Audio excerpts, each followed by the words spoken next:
So hello everyone. हमने last class में question answers discuss कर लिए थे फर्स्ट चैप्टर के, that was reproduction in organisms. ठीक है, हमारा जो सेकंड चैप्टर है that is sexual reproduction in flowering plants. ठीक है,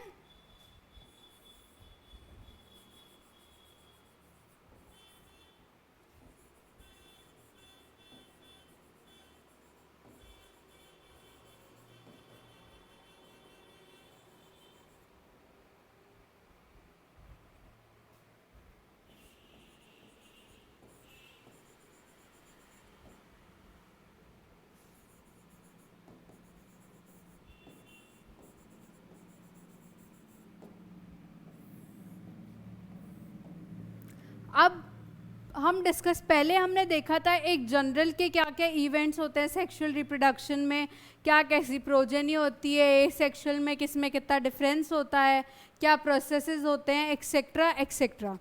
अब हम जो इस चैप्टर में बात करेंगे वो मेनली सिर्फ फ्लावरिंग प्लांट्स की होगी कि जो सेक्सुअल रिप्रोडक्शन होता है वो फ्लावरिंग प्लांट्स में कैसे होता है। ठीक है, फ्लावर की जब हम बात करते हैं तो हम फ्लावर को कभी देख ही नहीं सकते कि ओ इस सुंदरता के पीछे भी कुछ होगा। ठीक है, फ्लावर को हमने हमेशा ऐसे ही देखा है कि ये सुंदर है, ये दिखने में अच्छा है, it has bright colours, it has fragrance, काफ़ी अच्छी खुशबू आ रही है। या जब हम देखते हैं अब फ्लावर्स को तो हमारी डे टू डे लाइफ में उनकी काफ़ी इम्पोर्टेंस है।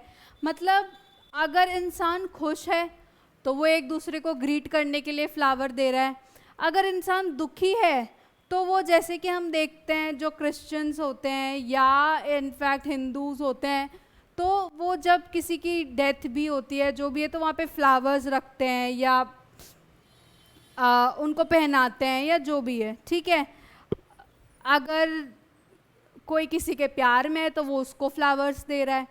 तो देख रहे हैं कि मतलब जो भी ह्यूमन इमोशंस हैं, जो बेसिक ह्यूमन इमोशंस हैं, वो हम एक फ्लावर को देके बस बता सकते हैं कि वो कितने खुश हैं या कितने दुखी हैं, या वो अपने आप को एक्सप्रेस कर लेते हैं।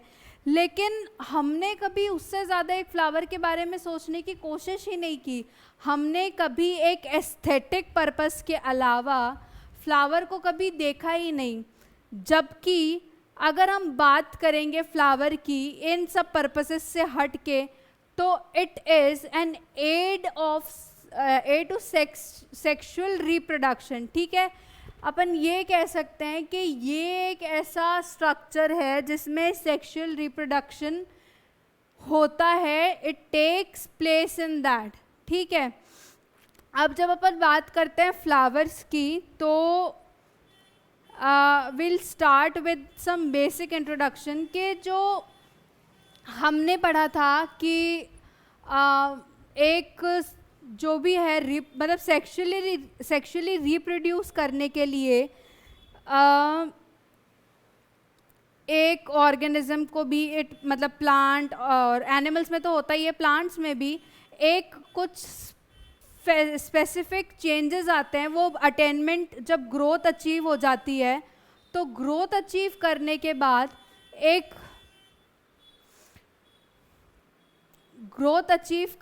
बाद में जो प्लांट होता है, जो फ्लावर होता है, उसमें कुछ प्लांट में कुछ चेंजेस आते हैं जिसके बाद फ्लावर उस प्लांट पे ग्रो कर पाता है। ठीक है, हमने लास्ट चैप्टर में पढ़ा था कि after the period of growth is attained, the maturity is attained, there are several structural and hormonal changes that comes inside the body of the individual.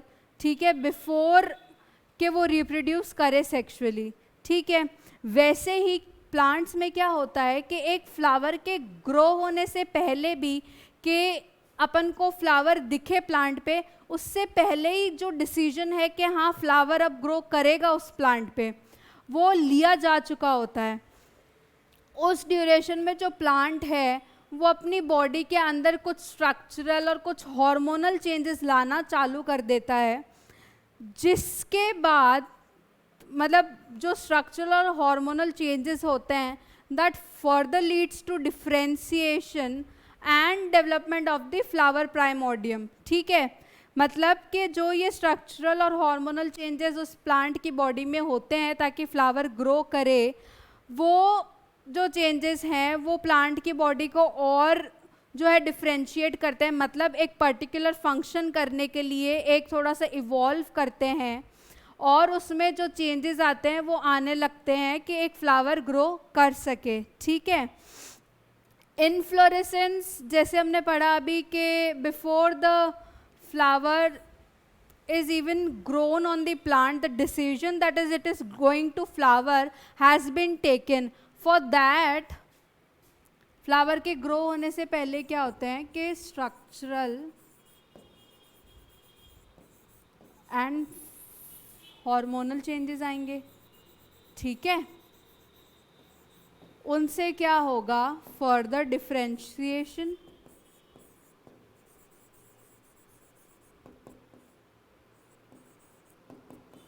Plant की बॉडी का एंड डेवलपमेंट ऑफ द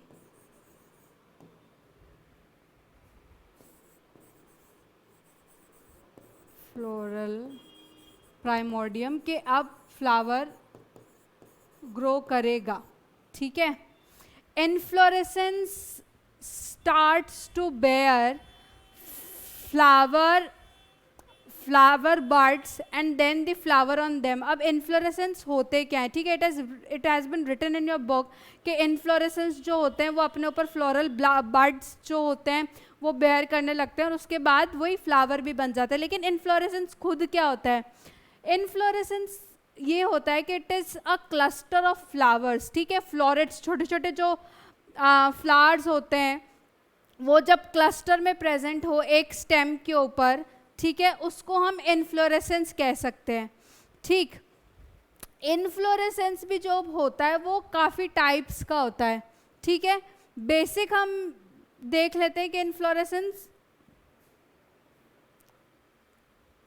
होता क्या है. ठीक है, मतलब उसके parts क्या होते हैं. जो एरिया, जो बेस पूरे इन्फ्लोरेसेंस को लेके बैठा है, जो उसको पूरा सपोर्ट कर रहा है, दैट वी कॉल पेडंकल. ठीक है, जो एक्स्ट्रा ब्रांचेस यहाँ से आ रही है मेन वाली से, उसको हम बोलेंगे पेडिसल, पेडिकल. ओके, और ये जो फ्लावर्स होते हैं वो तो इसके ऊपर होते ही हैं. ठीक है, अब इन सब में भी क्या होते हैं कि काफ़ी सारे डिफरेंट टाइप्स होते हैं. ठीक है, लेकिन उससे पहले इन्फ्लोरेसेंस के टाइप्स को डिस्कस करने से पहले I would like to tell you कि इन्फ्लोरेसेंस इज़ नॉट समथिंग जो आपकी एनसीईआरटी या आपके बोर्ड्स के एग्ज़ाम से व्यू से इम्पॉर्टेंट है, एग्ज़ाम पॉइंट ऑफ व्यू से. बट एज आई से कि जो भी चीज़ हम पढ़ रहे हैं उस एक एक चीज़ का मतलब हमको पता होना चाहिए. That's why I am just trying to introduce you with some of the types of the inflorescence. ठीक है, इन्फ्लोरेसेंस मैंने आपको बताया कि it is cluster of flowers. ठीक है, जो कि प्रेजेंट होते हैं एक स्टेम पे. ठीक है, और ये तो एक सिंपल सी चीज़ मैंने आपको इंट्रोड्यूस करने के लिए बताई, और अगर अपन जानना चाहें तो उसमें और भी कॉम्प्लेक्सिटीज़ होती है, जैसा कि आप देख सकते हैं. अब इन्फ्लोरेसेंस को अगर अपन मेनली डिवाइड करना चाहें तो वो दो पार्ट्स में होते हैं. First one is the determinate, second one is the indeterminate. ठीक है, डिटर्मिनेट एंड इनडिटर्मिनेट. जो डिटर्मिनेट टाइप ऑफ इन्फ्लोरेसेंस होता है उसमें जो सबसे नीचे वाले फ्लावर्स होते हैं, सबसे जो बॉटम वाले फ्लावर्स होते हैं वो यंगेस्ट वंस होते हैं. ठीक है,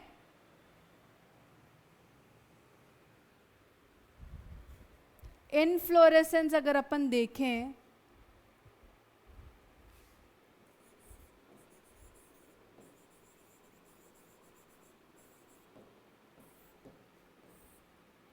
तो दो तरह के हमने देखे, डिटर्मिनेट और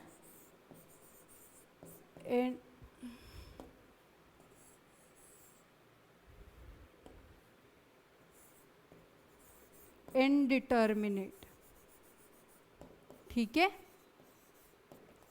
जो डिटर्मिनेट वाले होते हैं उसमें जो बॉटम फ्लावर होता है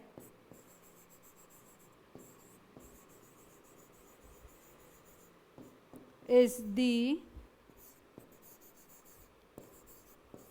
youngest.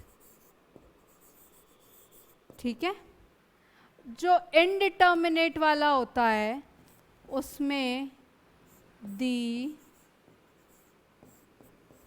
Top most flower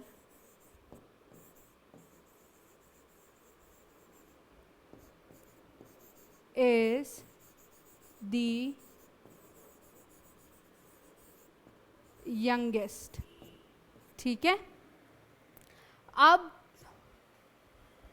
determinate flower में ऐसा क्यों होता है? क्योंकि जो ग्रोइंग स्टेम होता है, जो एपाइकल मेरिस्टेम होता है, इसमें सबसे ऊपर जो हमने 11th में कुछ कुछ चीज़ें पढ़ी हैं, डिटर्मिनेट वाले इन्फ्लोरेसेंस में क्या होता है कि यहाँ एक फ्लोरल बड ग्रो कर लेता है और वो जो इस शूट की जो ग्रोथ है उसको वहीं पे रोक लेता है। ठीक है, उसकी क्या होती है कि ग्रोथ ही स्टॉप हो जाती है। तो अब जो भी फ्लावर ग्रो करेगा वो यहाँ से करेगा। ठीक है, तो इसलिए डिटर्मिनेट में क्या होता है कि जो एपाइकल ग्रोथ होती है वो शूट की वहीं स्टॉप हो जाती है, इसलिए जो भी फ्लावर ग्रो करते हैं वो बॉटम से करते हैं। तो इसलिए जो यंगेस्ट फ्लावर होगा that is the bottom one. Indeterminate में क्या होता है कि जो टॉप मोस्ट फ्लावर होता है वो यंगेस्ट होता है क्योंकि उसकी कोई ग्रोथ स्टॉप नहीं हुई होती है। ठीक है, तो जो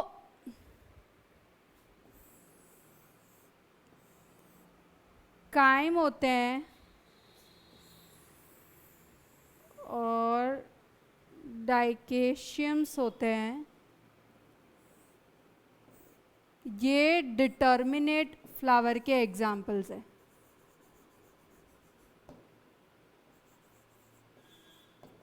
ठीक है, ये डिटर्मिनेट फ्लावर्स के एग्जाम्पल्स हैं और बाकी जो भी सारे हैं वो सारे के सारे इनडिटर्मिनेट इनफ्लोरेसेंसेस के एग्जाम्पल हैं।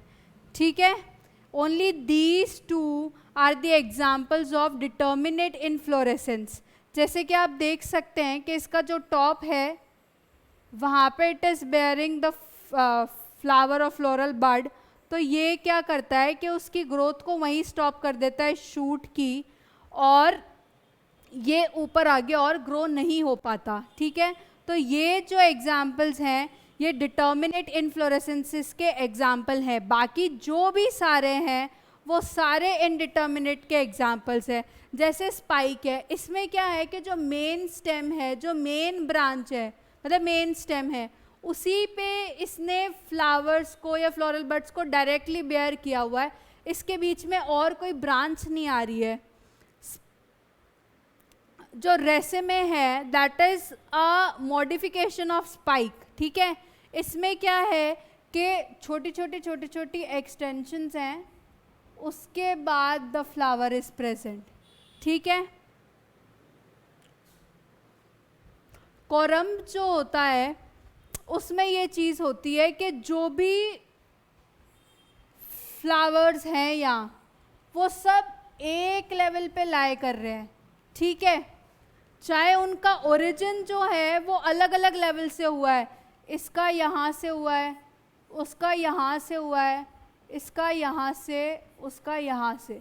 ठीक है, लेकिन स्टिल कुछ जो ब्रांचेस हैं वो ज़्यादा एलोंगेट करके, मतलब ज़्यादा एलोंगेट करके ही सही, लेकिन एक लेवल पे आ जाती है।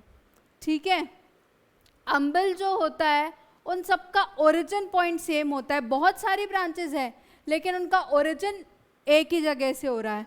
अम्बल में भी हमने देखा कि दो तरह के होते हैं, एक तो है राउंड, ठीक है, जैसे कि आप देख सकते हैं it is round in shape, और एक हम इसको कहते हैं फ्लैट शेप, ठीक है। लेकिन दोनों में एक चीज सेम है कि दोनों का ओरिजिन एक ही पॉइंट से हो रहा है। ओके, जब हम फोर्थ पे चलेंगे कैपिचुलम, इस पे जो एक ये ब्रांच है उसी पे सारे के सारे फ्लोरल बड्स या फ्लावर्स है, ठीक है। This is panicle. ये क्या होता है कि कंपाउंड टाइप ऑफ रेसेमे है, ये तो सिंपल रेसेमे है, कंपाउंड मीन्स ज़्यादा थोड़ा सा कॉम्प्लेक्स या ज़्यादा इन नंबर, ठीक है। तो कंपाउंड को जब अपन देखते हैं, कंपाउंड को अपन कॉम्प्लेक्स बोल देते हैं थोड़ा, ठीक है। तो पेनिकल जो होता है वो कॉम्प्लेक्स टाइप ऑफ रेसेमे ही तो है। इसमें रेसेमे में क्या है कि जो छोटी छोटी ये ब्रांचेज हैं, ठीक है, पेडिकल्स हैं, वो यहाँ से ग्रो करी है मेन ब्रांच से, ठीक है, उसके बाद उसके ऊपर फ्लावर्स हैं। अब इसमें क्या किया है कि जो मेन ब्रांच है, ठीक है, उस पर भी छोटी छोटी ब्रांचेस और हैं, ठीक है, उसको हम पेनिकल बोलेंगे। कैटकिन, जिस पे सारे इतने सारे क्लस्टर्स में फ्लोरल बड्स प्रेजेंट है, और ये दोनों तो हमने देख ही लिए थे कि ये डिटर्मिनेट टाइप ऑफ इन्फ्लोरेसेंस है, ठीक है। इस पे हमको इतना ज़्यादा लोड लेने की ज़रूरत नहीं है, लेकिन बेसिक हमको एक नॉलेज पता होनी चाहिए कि क्या क्या होता है, ठीक है। इन्फ्लोरेसेंस को अभी अपन उसी चीज़ से याद रखेंगे कि ये एक क्लस्टर ऑफ फ्लावर्स है जो कि एक स्टेम पे प्रेजेंट होता है, ठीक है। और इससे ज़्यादा सर लगाने की इतनी ज़रूरत नहीं है, लेकिन कुछ एक जनरल नॉलेज के लिए हमको कुछ चीज़ें पता होनी चाहिए कि अगर इन्फ्लोरेसेंस जो होता है वो दो टाइप का होता है, ठीक है। मेजरली अगर अपन डिवाइड करें तो डिटर्मिनेट और इनडिटर्मिनेट। डिटर्मिनेट वाला जो होता है उसमें जो यंगेस्ट फ्लावर होता है वो बॉटम वाला होता है, क्योंकि उसकी शूट की जो ग्रोथ है वो रुक चुकी है, ठीक है। जो इनडिटर्मिनेट वाला है उसमें जो टॉप मोस्ट फ्लावर होगा that one is the youngest flower, ठीक है। हमने डिस्कस किए, फिर देखे कि टाइप ऑफ इन्फ्लोरेसेंस क्या होते हैं, स्पाइक, रेसेमे, कॉरम, किस में क्या क्या होता है, ठीक है। उनमें से सिर्फ दो जो होते हैं वो डिटर्मिनेट के एग्जाम्पल्स होते हैं, बाकी सारे जो हैं वो इनडिटर्मिनेट टाइप ऑफ इन्फ्लोरेसेंस है, ठीक है। अब आपने जब इतनी चीज़ें डिस्कस कर ली है कि फ्लावर ग्रो होने से पहले उसका डिसीजन जो है कि फ्लावर ग्रो होने वाला है दैट हैज़ बिन टेकन, उस डिसीजन की वजह से चेंजेस क्या आते हैं कि जो फ्लावर की बॉडी है उसमें कुछ स्ट्रक्चरल और हार्मोनल चेंजेस आने चालू हो जाते हैं, ठीक है, which further leads to the differentiation of the body and development of the floral primordium, ठीक है। इन्फ्लोरेसेंस जो होता है वो ग्रो करना चालू हो जाता है, ठीक है, अपने ऊपर फ्लोरल बड्स को बेयर कर लेता है, और उसके बाद जो फ्लोरल बड्स होते हैं वो फ्लावर में कन्वर्ट हो जाते हैं, ठीक है। अब अपन बात करेंगे एक बेसिक फ्लावर के स्ट्रक्चर की।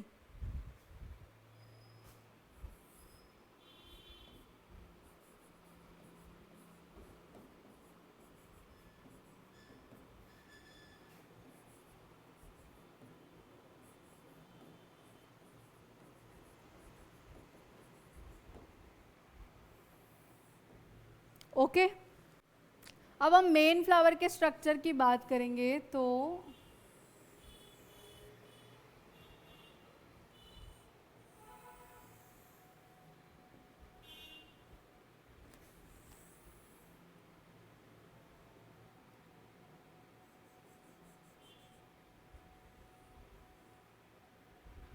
मैं एक काफ़ी बेसिक स्ट्रक्चर बना के बता रही हूँ सो दैट हमको पता रहे जब हम आगे फ्लावर की बात करें कि फ्लावर होता क्या है, ठीक है।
अगर अपन एक बेसिक फ्लावर का स्ट्रक्चर देखेंगे तो एक बेसिक फ्लावर कुछ ऐसा नजर आता है, ठीक है।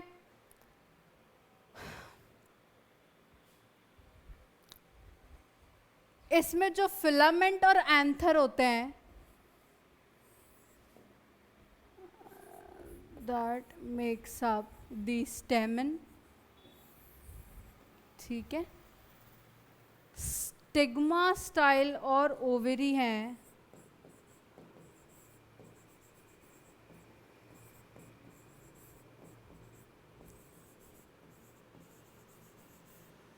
उसको हम कलेक्टिवली पिस्टल कहते हैं, ठीक है। फिलामेंट और एंथर को जब साथ मिलाया जाए तो हम उसको स्टेमन कहते हैं। स्टिग्मा स्टाइल और ओवरी को अगर कंबाइनली बोले तो हम उसको पिस्टल कहते हैं, ठीक है। अब ये क्या होते हैं कि फीमेल और मेल ऑर्गन्स होते हैं एक फ्लावर के। Pistil is the female organ and stamen is the male organ, ठीक है। मतलब it is composed of them only. अगर हम बात करें अब, तो जो फ्लावर का मेल एक्चुअल ऑर्गन होता है, जो रिप्रोडक्टिव ऑर्गन होता है,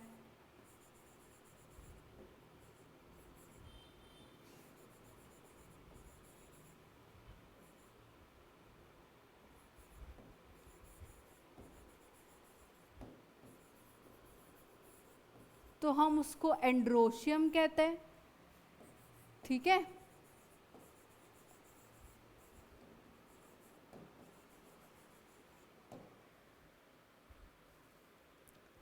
जो फ्लावर का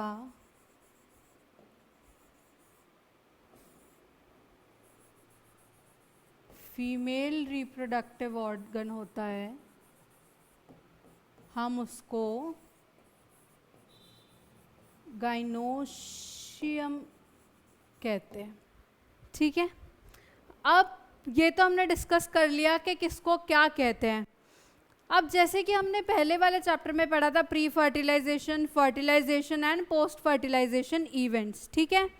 वैसे ही हम इसमें भी सीक्वेंशियली पढ़ेंगे कि प्री फर्टिलाइजेशन इवेंट्स में क्या होता है, पोस्ट में क्या होता है और फर्टिलाइजेशन में क्या होता है। अब प्री फर्टिलाइजेशन इवेंट्स, ठीक है। एक फ्लावर के प्री फर्टिलाइजेशन इवेंट्स क्या होते हैं? जो फ्लावर के फर्टिलाइजेशन प्री फर्टिलाइजेशन इवेंट्स होते हैं उसमें भी वही मेन चीज़ें होती है कि गेमीट का फॉर्मेशन कब हो रहा है और गेमीट का जो ट्रांसफ़र है वो कैसे और कब होता है, ठीक है। तो अब हम आएंगे उसमें मेन गेमेटोजेनेसिस पे, या मेल गेमीट्स को हम सबसे पहले डिस्कस करेंगे, ठीक है।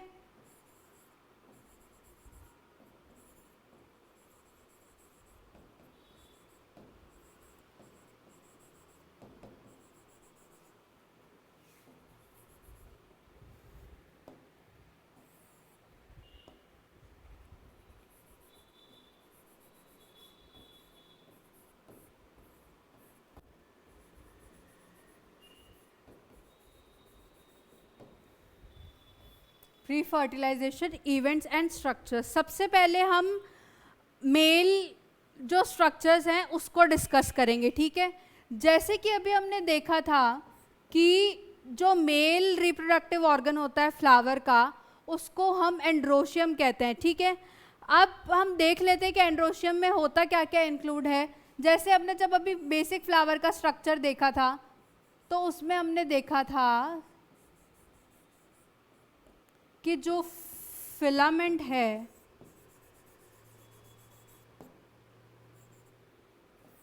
और जो एंथर है उसको हमने साथ में मिलके स्टेमन बोला था, ठीक है। That was the male reproductive part of a flower, ठीक है। तो जो एंड्रोशियम होता है जो कि दैट इज कंसिस्ट ऑफ स्टेमन, ठीक है। एंड्रोशियम जो होता है दैट कंसिस्ट ऑफ स्टेमन, ठीक। स्टेमन में क्या क्या इंक्लूडेड होता है? एक होता है anther, another one is filament, ठीक है। एंथर एक बाइलोब्ड स्ट्रक्चर है, ठीक है। एंथर जो होता है वो एक बाइलोब्ड स्ट्रक्चर होता है, और उसके जस्ट बीनीथ जो पार्ट होता है उसको हम फिलामेंट बोलते हैं, ठीक है। फिलामेंट का जो प्रॉक्सिमल एंड होता है वो पेटल्स से अटैच्ड होता है, ठीक है। These are the petals. Filament का जो प्रॉक्सिमल एंड है वो पेटल्स से अटैच्ड होता है, ठीक है। अब हम क्या करेंगे कि एंथर को थोड़ा सा डिटेल में डिस्कस करेंगे। जो एंथर होता है वो एक बायलोब स्ट्रक्चर होता है। लोब्स मतलब बेसिकली अपन कंपार्टमेंट्स बोल सकते हैं उनको, ठीक है। तो एंथर क्या होता है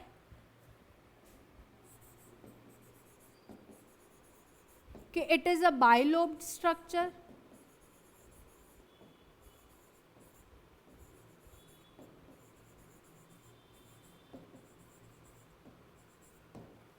और हर लोब के अराउंड 2 लेयर्स होती हैं, ठीक है, 2 कवरिंग्स होती है जिनको हम कहते हैं थिका, ठीक है।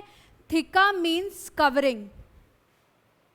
Bilobed structure, each lobe is covered with 2 theca, meaning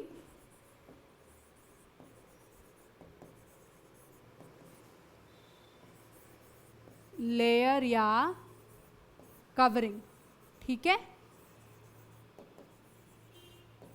तो जब 2 थीका है, 2 कवरिंग है, तो इसलिए हम उसको क्या बोलेंगे,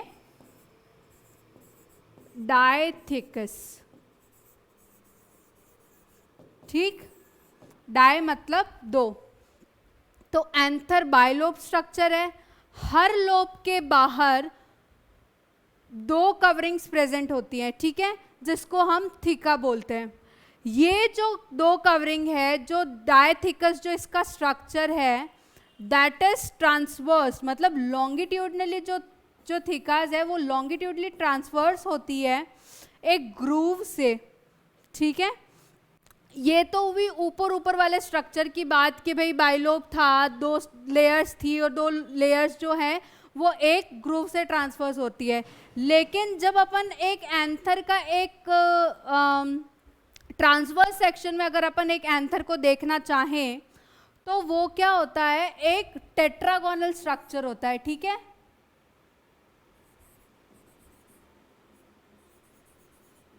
इन ट्रांसवर्स सेक्शन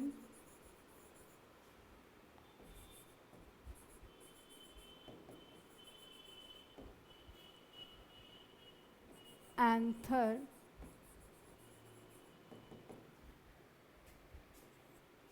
टेट्रागोनल स्ट्रक्चर,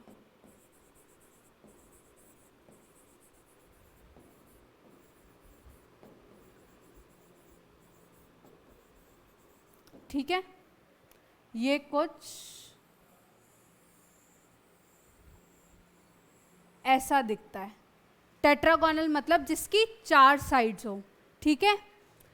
हर एक कॉर्नर में एक मेगास्पोर प्रेजेंट होता है, मेगास्पोरेंजियम प्रेजेंट होता है, ठीक है।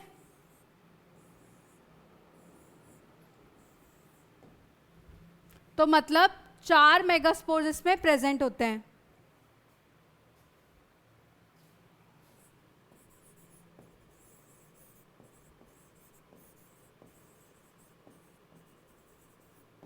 मेगास्पोरेंजियम, सॉरी, ठीक है।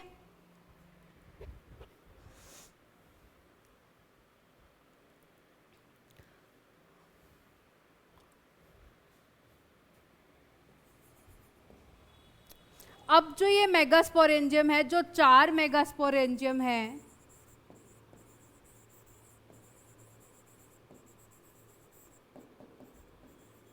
वो जब मैच्योर हो जाते हैं तो they convert into the pollen sacs, ठीक है। वो मेगास्पोरेंजियम जब आगे मैच्योर हो जाता है एंथर, तो कन्वर्ट हो जाता है पोलन सैक के अंदर, ठीक है। सैक मतलब एक कंटेनर कह सकते हैं या ये एक जगह कह सकते हैं, ठीक है। और पोलन मतलब पोलन ग्रेन्स, ठीक है। ऐसे सैक्स जो कि पोलन ग्रेन्स को अपने अंदर बिठाए हुए हैं, ठीक है। तो 3D स्ट्रक्चर अगर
सपोज जो एक माइक्रोस्पोरेंजियम था, ठीक है, वो सारे आगे जाके पोलन सैक्स में कन्वर्ट हो जाते हैं और उनके अंदर जो होते हैं वो बहुत सारे पोलन ग्रेन्स पड़े हुए होते हैं, उसके अंदर वो पोलन ग्रेन स्टोर होते हैं, बनते हैं, ठीक है।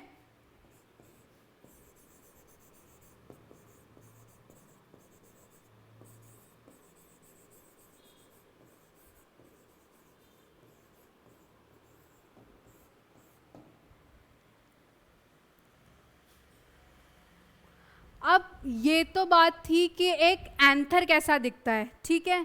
जब हम एक मेगास्पोर को एक ट्रांसवर्स सेक्शन में देखेंगे, ठीक है,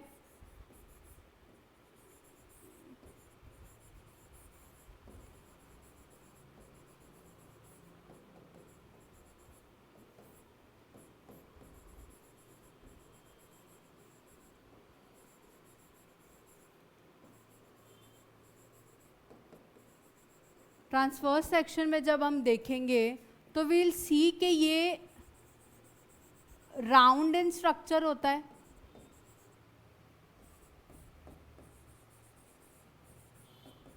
ठीक है, और ये 4 लेयर्स से सराउंडेड होता है, ठीक है।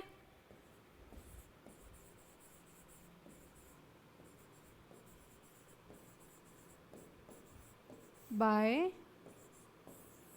4 layers. First one is the epidermis, another one is the endothecium,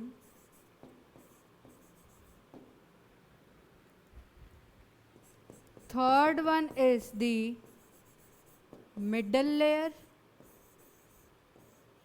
layers 2 होती है, and fourth one is the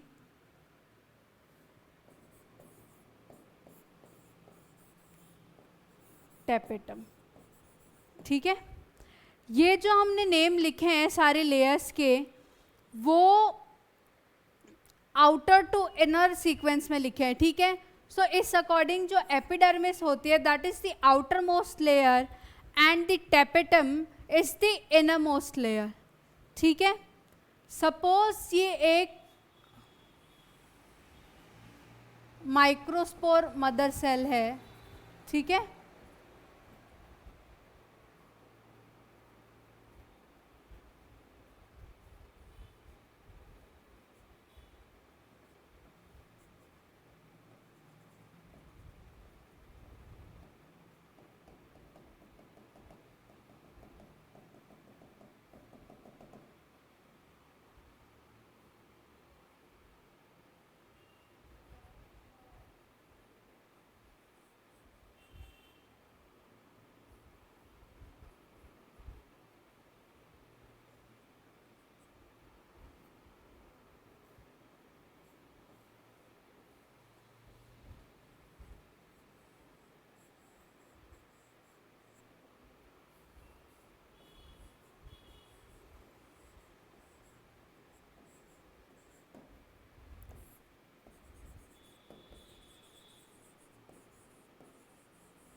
ठीक है, तो ये अगर एक माइक्रोस्पोर मदर सेल है तो इसकी चार लेयर्स है, जिसमें जो इनर मोस्ट होती है वो होती है टैपेटम, जिसमें क्या होता है कि काफ़ी डेंस साइटोप्लाज्म होता है, reserve food material is also present. ठीक है, इसका बेसिक फंक्शन क्या होता है कि ये नरिश करती है इस सेल को। ठीक है, इसका टैपेटम का जो फंक्शन है इज नरिशमेंट। ठीक है, बाकी जो 3 लेयर्स होती हैं उनका फंक्शन होता है प्रोटेक्शन का। ठीक है, सिर्फ टैपेटम ऐसी लेयर है जो कि उसका नरिशमेंट का वर्क होता है, लेकिन जो बाकी तीनों लेयर्स हैं वो सिर्फ और सिर्फ प्रोटेक्शन में हेल्प करती है। ठीक है, ये एक बेसिक स्ट्रक्चर था कि एक माइक्रोस्पोरेंजियम कैसा दिखता है। अच्छा, there is one more thing कि जो एंथर होता है, ठीक है, एक यंग एंथर जो होता है उसमें हर एक माइक्रोस्पोरेंजियम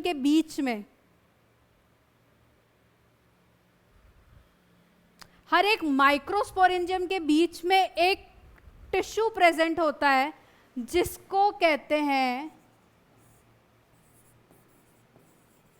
स्पोरोजेनस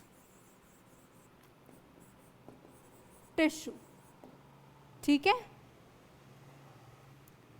जब एंथर यंग होता है तो मेगास्पोर्स जो होते हैं, मेगास्पोरेंजियम जो होता है उसके अंदर सेंटर में एक टिश्यू प्रेजेंट होता है जिसको हम कहते हैं स्पोरोजेनस टिश्यू। ठीक, स्पोरोजेनस टिश्यू का जो हर एक सेल है वो 4 मेगास्पोर्स को फॉर्म करता है through the reduction division, that is the meiosis.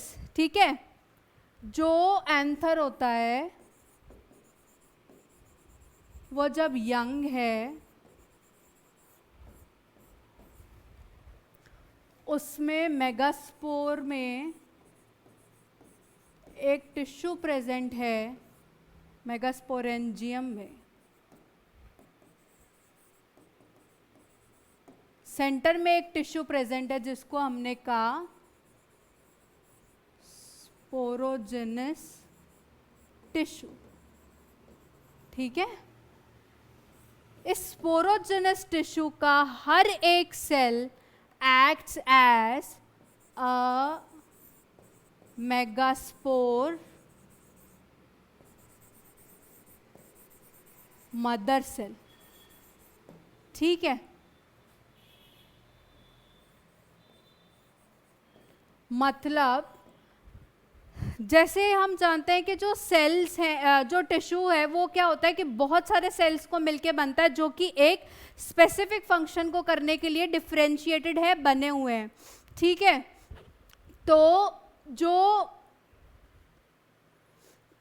Sporogenous tissue है उसका भी हर एक सेल्स जो होता है वो एक मेगास्पोर मदर सेल की तरह एक्ट करता है, मतलब हर एक जो सेल है वो मेगास्पोर में कन्वर्ट होने की क्षमता रखता है। ठीक है, मेगास्पोर मदर सेल जो है वो through reduction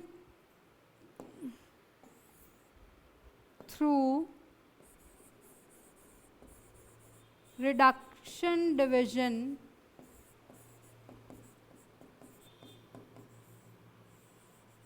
through division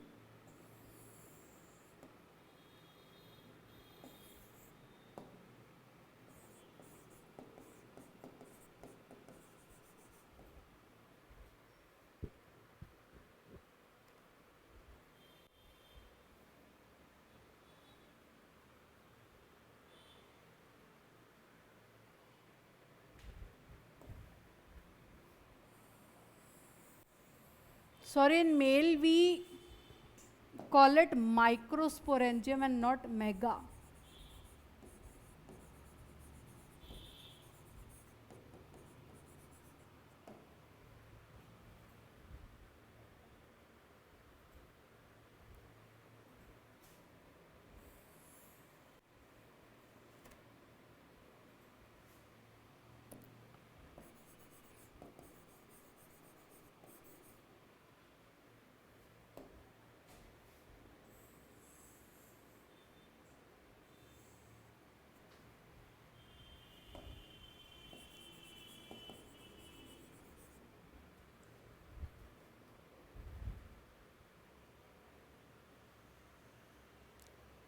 in female it is known as megasporangium. तो जो स्पोरोजेनस टिश्यू है वो उसकी एक एक सेल माइक्रोस्पोर मदर सेल की तरह एक्ट करती है। मतलब ये डिवाइड करके 4 माइक्रोस्पोर्स को बनाती है, ठीक है। So this process of division of the microspore mother cell into 4 microspore is known as microsporogenesis, ठीक है। अब ये जो 4 माइक्रोस्पोर है ये एक दूसरे से अटैच्ड होते हैं, लेकिन जब एंथर एज करता है, एंथर डिहाइड्रेट हो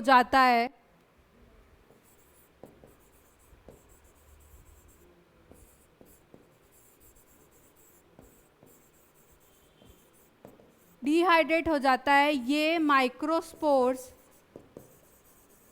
एक दूसरे से डिटैच हो जाते हैं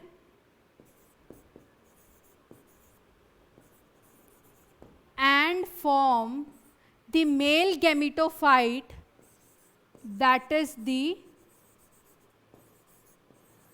pollen grain, ठीक है।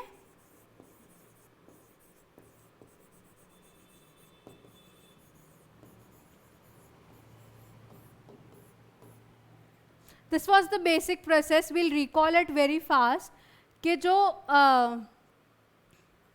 एंथर होता है जब यंग होता है वो माइक्रोस्पोरेंजियम है उसमें उस वक्त एक स्पोरोजेनस टिश्यू होता है उसके सेंटर में। वो स्पोरोजेनस टिश्यू की हर एक सेल जो होती है it acts like microspore mother cell. ये क्या करता है, डिवाइड करता है और 4 माइक्रोस्पोर बनाता है, ठीक है। जो कि जब एंथर डिहाइड्रेट होता है एक दूसरे से डिटैच हो जाते हैं और मेल गैमेटोफाइट बनाते हैं जो कि होता है pollen grain. Okay, now about the pollen grain we'll discuss it in the next class.